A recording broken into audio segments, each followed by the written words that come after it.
દિલ્હીના પૂર્વ મુખ્યમંત્રી અરવિંદ કેજરીવાલ ગુજરાત પોલીસના એક અધિકારીને ફોન કરે છે અને ફોન ઉપર શું વાત થઈ તે મામલાને લઈને તેમણે સોશિયલ મીડિયા ઉપર પોસ્ટ પણ મૂકે છે। શું છે આ સમગ્ર વિવાદ, વાત કરીશું આ વિડીયોમાં। વૈષ્ણવજન તો તેને કહીએ જે પીડ પરાઈ જાનાને રે। નમસ્કાર, નવજીવન ન્યૂઝમાં આપનું સ્વાગત છે। હું છું જયંત દાફડા।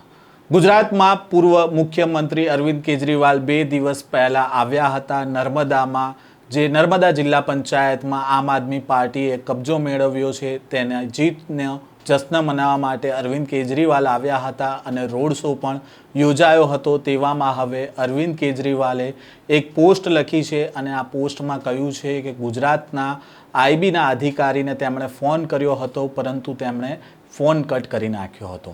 આ સમગ્ર મામલાની શરૂઆત એવી રીતે થાય છે કે એક આમ આદમી પાર્ટીના નેતા દ્વારા સોશિયલ મીડિયા ઉપર પોસ્ટ લખવામાં આવે છે અને તેમાં જણાવવામાં આવે છે કે તેમના એક કાર્યકર્તાને આઈબીમાંથી ફોન આવ્યો હતો અને આઈબીમાંથી ફોન કરનાર વ્યક્તિ દ્વારા કહેવામાં આવ્યું હતું કે તમે આવીને વેરિફિકેશન કરાવી જાઓ।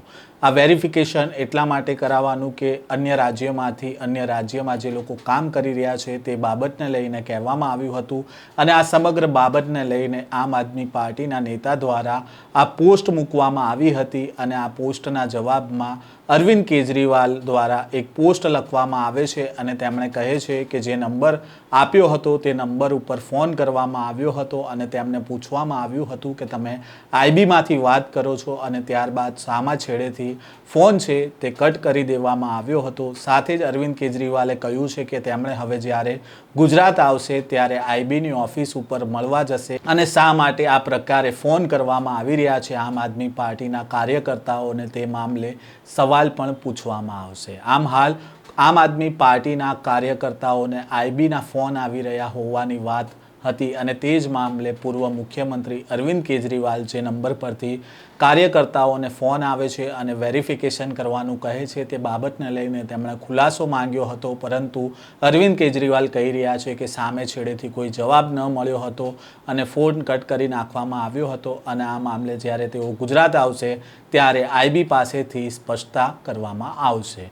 ઉલ્લેખનીય છે કે પોલીસ દ્વારા અવારનવાર આ પ્રકારે નેતાઓ ઉપર ધ્યાન પણ રાખવામાં આવતું હોય છે। જ્યારે નેતાઓ નજરકેદ થતા હોય છે ત્યારે પણ તેમના ઉપર આ પ્રકારે ધ્યાન રાખવામાં આવતું હોય છે। નેતાઓની હિલચાલ પર આઈબી દ્વારા નજર રાખવામાં આવતી હોય છે। તેવામાં અત્યારે આ વેરિફિકેશનનો જે ફોન આવી રહ્યો છે તેને લઈને અત્યારે રાજકારણ ગરમાયું છે। તેવામાં આમ આદમી પાર્ટીના નેતા દ્વારા જે પોસ્ટ કરવામાં આવી હતી તેના જવાબમાં પૂર્વ મુખ્યમંત્રી દ્વારા વધુ એક પોસ્ટ કરવામાં આવે છે અને જે કાર્યકર્તાઓને ફોન આવી રહ્યા છે તે મામલે સવાલો ઉઠાવે છે કે શા માટે વેરિફિકેશન કરાવવાની જરૂર પડી રહી છે કાર્યકર્તાઓને અને શા માટે આઈબી દ્વારા આ ફોન કરવામાં આવી રહ્યા છે।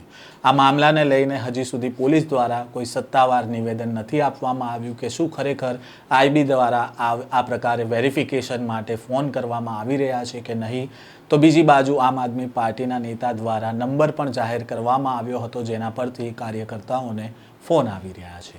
આ પ્રકારના સમાચાર અહેવાલ સાથે ફરી મળીશું। નવજીવન ન્યૂઝ સાથે જોડાયેલા રહેજો।